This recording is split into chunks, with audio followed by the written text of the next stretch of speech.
Nah, sektor-sektor yang cukup seksi yang kalau kita lihat menjadi primadona investasi di Indonesia saat ini itu di bagian yang mana? Apakah masih dari hilirisasi atau ada sektor lain yang layak juga dikembangkan sehingga yang paling utama adalah serapan tenaga kerjanya juga. Mengingatkan kita tahu tantangan dari pemutusan hubungan kerja karyawan yang dirumahkan itu mewarnai perjalanan ekonomi kita di sepanjang semester 1 nih Bulana. Ya, kalau dilihat dari sektor, memang sektor yang masih menarik buat para investor asing, tentunya sektor yang berbasis sumber daya alam. Oke. Yang kita punya, yang mereka bisa utilisasi dan tentunya harus dilakukan hilirisasi ya, itu suatu kebijakan yang sangat positif sebetulnya untuk meningkatkan nilai tambah dari produk-produk ekspor Indonesia.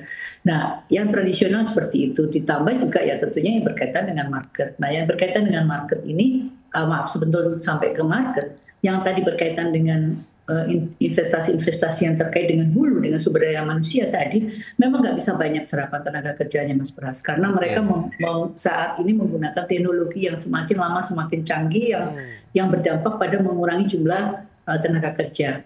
Nah, tetapi di sektor yang berbasis hilir, harapannya pemerintah mempunyai ketegasan dalam hal ini. Bahwa yang masih bisa dilakukan oleh manusia nggak boleh dilakukan pakai mesin atau melakukan pakai otomatisasi. Jadi ada perlindungan lah terhadap tenaga kerja kita bahwa tetap harus digunakan manusia. Contohnya kita lihat ya di dalam conveyor belt dalam satu produksi itu semuanya bisa dilakukan oleh mesin, Mas. Nggak ada lagi. Mungkin manusianya atau pekerja di sini hanya melihat kualitas dari barangnya aja.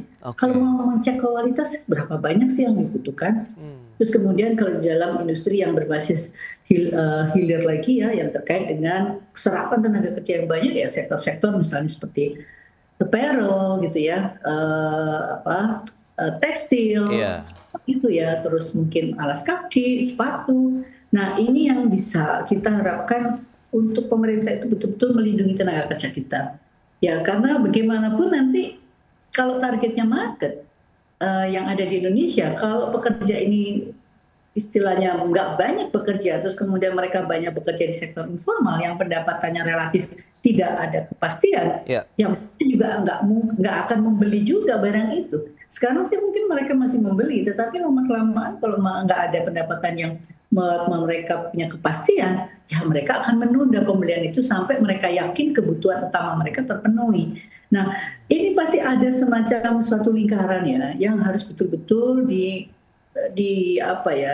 dicermati oleh pemerintah dalam hal kebijakannya, terutama dalam perlindungan tenaga kerjaan. Karena siapa lagi yang melindungi tenaga kerja kita kalau bukan pemerintah? Seperti itu sih. Baik. Nah, lantas kalau kita bicara mengenai investasi, realisasi yang on the track lah begitu sampai dengan semester 1, Anda melihat kontribusi ataupun korelasi yang cukup kuat dukungannya terhadap pertumbuhan ekonomi Indonesia begitu. Karena semester 1 kita 5,12%. Apakah masih akan terus bertahan sampai dengan akhir tahun 2025 ini, Bulana? Ya ini memang menarik ya.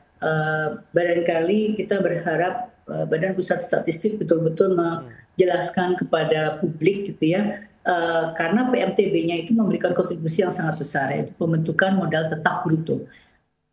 Ini yang harus disampaikan ke publik dan sosialisasikan di mana saja. Karena sebetulnya kalau ini bisa kita jaga ya, PMTB ini bagus banget dibandingkan ya katakan misalnya konsumsi tentu juga bagus. Tetapi kalau PDB yang dibentuk komponennya oleh konsumsi rumah tangga, oleh pengeluaran pemerintah, oleh investasi yang tidak lain adalah PMTB tadi, pembentukan modal tetap bruto, tambah ekspor dikurangi impor. Kalau dorongan ekonomi itu berasal dari PMTB, itu lebih sustainable, Mas Pras. Dan itu bisa mencapai pertumbuhan ekonomi jangka panjang yang lebih sustain. Ya, kalau investasi itu betul-betul bisa terrealisasi dan menjadi pendorong pertumbuhan ekonomi yang lebih besar dibandingkan konsumsi rumah tangga. Karena konsumsi rumah tangga sesuatu spending. Sementara ya memang betul di situ ada efek multiplier atau efek pengganda dari sisi konsumsi rumah tangga. Tapi kalau PDB kita disumbang lebih banyak dari PMTB, pembentukan modal tetap bruto, tidak hanya multiplier yang tercapai, Mas, tetapi juga akselerator, Mas Pras.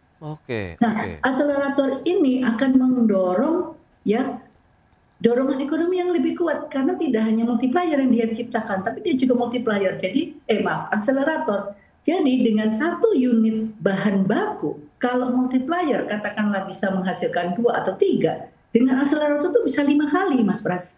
Baik. Wow. Nah, ini loh yang harusnya juga diperkuat kalau PMTB ini memang bisa menjadi andalan di dalam yang jangka panjang tadi. Dengan target yang tadi 50% kekurangannya tadi ya, Iya. untuk sampai 1 tahun.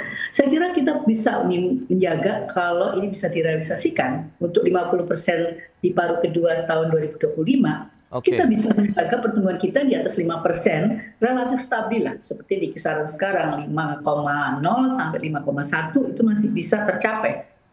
Dengan catatan tadi investasi kita bisa terrealisasi itu 50% Itu sisanya. dia. Itu dia. Dengan beberapa tantangan dari sisi kebijakan regulasi yang sudah on the track begitu. Tapi kan Anda katakan ease of doing business, kemudian bagaimana juga dengan ease of doing business, kemudian ICOR dan lain-lain begitu. Apakah ini menjadi tantangan yang harus segera dituntaskan? Apalagi dengan dibangunnya tadi kawasan-kawasan ekonomi khusus yang diharapkan menjadi pintu masuknya investasi ke Indonesia nih Bu Lana. Ya, so far dengan kondisi yang ada sekarang itu bisa. Ya, tapi alangkah lebih baik kalau itu semua sudah harus dirancang, diperbaiki seperti apa. Kalau ICOR kita bisa kita turunkan aja dari 6 ke level 4, Mas Pras, itu udah bagus banget ya. Dan ditambah jangan lupa nih ada high cost ekonomi ini cukup besar, dari tahun ke tahun makin besar loh. High cost ekonomi itu nggak hanya ya kita bicara biaya-biaya lain-lain ya di luar dari biaya untuk melakukan produksi, tetapi juga misalkan termasuk kemacetan. Kemacetan ini termasuk high cost, Mas Pras. Iya. Karena masuk kalau ada misalnya bahan baku datang ke pelabuhan, masuk ke pabrik, itu katakanlah bisa dipercepat. Sekarang itu rata-rata 2-3 hari, Mas Pras, keluar dari pelabuhan sampai ke pabrik. Nah, kalau itu bisa dipercepat, nggak perlu sampai 1 hari, kan lebih cepat lagi, lebih bagus gitu ya. Jadi masih banyak high cost ekonomi yang sebetulnya bisa kita perbaiki melalui perbaikan utilisasi. Misalkan tadi bahwa bongkar muat di pelabuhan itu harus cepat, harus lebih cepat lagi gitu ya. Nah, banyaklah yang seperti itu yang bisa kita lakukan. Berarti bisa dikatakan memang investasi akhirnya menjadi game changer juga nih untuk menjaga laju pertumbuhan ekonomi Indonesia masih tetap bertahan di atas 5% sampai dengan 2025 paling tidak ini. Baik, Bu Lana, terima kasih banyak atas informasi, update dan juga insight yang sudah diberikan nih kepada pemirsa IDX Channel pada hari ini. Selamat melanjutkan aktivitas Anda kembali. Salam sehat, Bu. Sampai berjumpa kembali. Baik, pemirsa, 1 jam sudah saya menemani Anda dalam Market Review. Perbaharui terus informasi Anda hanya di IDX Channel, your trustworthy and comprehensive investment reference. Karena urusan masa depan harus terdepan. Aku, investor saham. Saya Prasetyo Wibowo, beserta seluruh kerabat kerja yang bertugas pamit undur diri. Terima kasih, sampai jumpa.